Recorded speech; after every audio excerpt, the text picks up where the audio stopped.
محبت ادھر ادھر دیکھنا نہیں ہے, ایک ہی ڈائریکشن میں دیکھنا. بالکل صحیح. تو جب آپ کی ڈائریکشن اللہ کی طرف ہو جائے نا, پھر اٹھنا بیٹھنا ہر چیز, اور ویسے ہی اللہ تعالیٰ آپ کو مشکل سے نکال لیتا ہے. اور ڈاکٹر صاحب آئی تھنک یہ جو سینٹینس ہے نا جو آپ نے بولا تھا کہ اللہ سنبھال لے گا, بالکل ultimately you have to leave everything to اللہ.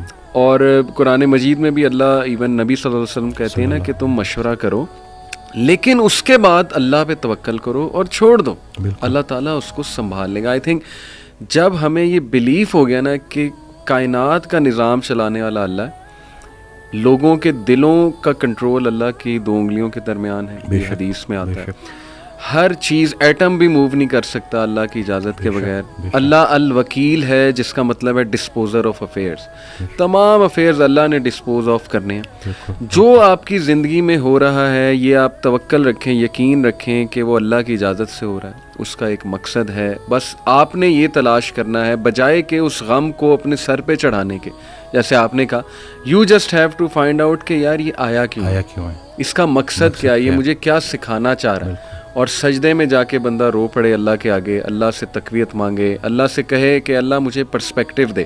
بلکہ میں ایک کوٹ پڑھ رہا تھا, ایون دو ہی از اے نان مسلم رائٹر ہے بہت بڑا, میرے ذہن سے ابھی خیر نام نکل گیا, انہوں نے بڑی کمال کی بات کی. انہوں نے کہا oh my lord make me brave and مجھے ایسی سکت دے کہ میں اپنے غم سے وہ ریزن ڈھونڈ سکوں کہ یہ آیا کیوں ہے. سبحان اللہ. یعنی ایون دو از اے نان مسلم لیکن یہ کہ اتنی اس میں عقل ہے کہ وہ یہ دعا کر رہا ہے. تو یہی بات ہے کہ وزڈم فائنڈ آؤٹ کرو کہ یہ کیوں آیا ہے. اور بلکہ میں ڈاکٹر صاحب ایک میرے دوست ہیں بڑے اچھے اسکالر ہیں, انہوں نے ایک بڑی پیاری بات کی. انہوں نے کہا کہ جب بندے پہ غم آئے نا تو چلو کچھ دیر غمگین رہنا یہ نیچرل ہے, فطری ہے. رسول اللہ صلی اللہ علیہ وسلم پہ بڑے غم آئے, حضرت خدیجہ کی جو ڈیتھ تھی وہ اس سے بڑا غم نہیں تھا. The most smiling face did not smile for months, تو اٹس نیچرل اوکے. لیکن وہ رک نہیں گئے, ایسا نہیں تھا کہ وہ آئسولیشن میں چلے گئے, یا ایسا نہیں تھا کہ سارے کام ٹھپ ہو گئے. کیونکہ میرے دوست نے کہا کہ دیکھو جب ہم ٹھپ ہو جاتے ہیں نا یہ پیسو شکوہ ہے اللہ سے. اتنی تو ہمت نہیں زبانی رب سے شکایت کریں, لیکن یہ کہ ہم ٹھپ ہو کے دکھاتے ہیں کہ جی بس میں تو راضی نہیں آپ کی رضا میں, انڈائریکٹلی تو ہم یہی کہہ رہے ہیں. انہوں نے کہا جو لوگ غم میں کھڑے ہو جاتے ہیں نا ان کا دل نہیں کر رہا صبح اٹھنے کا, بستر پہ پڑے رہتے ہیں. آئی ایم شیور آپ بھی ایسی کنڈیشن سے گزرے ہیں کہ اٹھنے کا دل ہی نہیں کرتا, ہمت ہی نہیں کہ جی بندے کا دل کرتا ہے میں سویا رہوں, ریالٹی میں آؤں ہی نہ, مطلب ریالٹی از سو بیڈ. لیکن اس وقت جو اٹھ جاتا ہے نا, یقین کریں, جو ہمت پکڑتا ہے اللہ کا نام لیتا ہے, آئی تھنک یہ اللہ کو وہ یہ میسج دے رہا ہے کہ اللہ میں راضی ہوں, بالکل, بس اب آپ چلائیں مجھے. اور صبر بھی, بلکہ میرے پاس پیشنٹ آئے تو میں ان کی میں نے کہا آپ نے صبر کرنا ہے, تو کہتے کر رہا ہوں نا. میں نے کہا کہ صبر تو ایسے کرنا ہے کہ دوسرا بندہ اپنی پریشانی بھول جائے.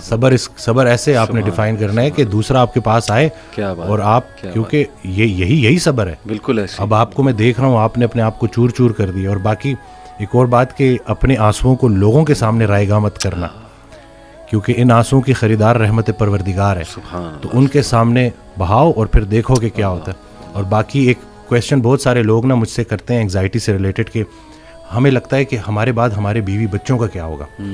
تو میں یہ کہتا ہوں کہ حضرت کہتے ہیں آڈیو میں کہ جو انسان یہ سوچتا ہے کہ اس کے مرنے کے بعد اس کی بیوی بچوں کا کیا ہوگا, اس کا ایمان نامکمل ہے.